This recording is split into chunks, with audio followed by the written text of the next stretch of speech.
ইসলামাবাদে Iran ও যুক্তরাষ্ট্রের শান্তি আলোচনা চলছে, যেখানে দুই দেশের প্রতিনিধি দলের সাথে আলাদা আলাদা বৈঠক করেছেন পাকিস্তানের প্রধানমন্ত্রী শাহবাজ শরীফ। ইরান তাদের 10 দফা পরিকল্পনা যুক্তরাষ্ট্রকে পাঠিয়েছে এবং আমেরিকাও 15 দফা পরিকল্পনা দিয়েছে। সেসব পরিকল্পনা আনুষ্ঠানিকভাবে প্রকাশ করা হয়নি। তবে ইরানের 10 দফাকে মার্কিন প্রেসিডেন্ট ডোনাল্ড ট্রাম্প আলোচনার জন্য কার্যকর ভিত্তি হতে পারে বলে উল্লেখ করেছেন। ইরানের প্রস্তাবে পুরো অঞ্চলে যুদ্ধ বন্ধ, নিষেধাজ্ঞা সম্পূর্ণ প্রত্যাহার, জব্দ করা সম্পদ মুক্ত করা এবং যুদ্ধ পরবর্তী পুনর্গঠনের ব্যয় দেওয়ার বিষয়গুলো অন্তর্ভুক্ত রয়েছে। অন্যদিকে যুক্তরাষ্ট্র চায় ইরান পারমাণবিক অস্ত্রের মালিক হওয়ার কোনো চেষ্টা করবে না এবং হরমুজ প্রণালী সবসময় উন্মুক্ত থাকবে।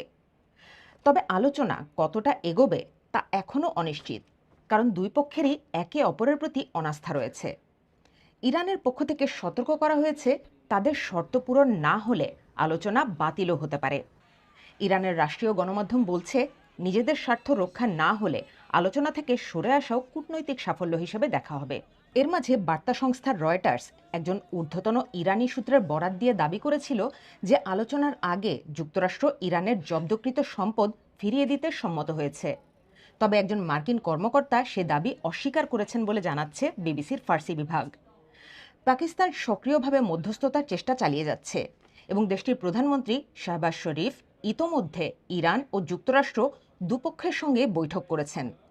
তার আশা, এই আলোচনা টেকসই শান্তির পথে গুরুত্বপূর্ণ ভূমিকা রাখবে। বিশেষজ্ঞরা বলছেন, এই আলোচনা সফল হলে তা বড় ধরনের কূটনৈতিক অগ্রগতি হবে, তবে ব্যর্থ হলে পরিস্থিতি আরও জটিল হয়ে উঠতে পারে।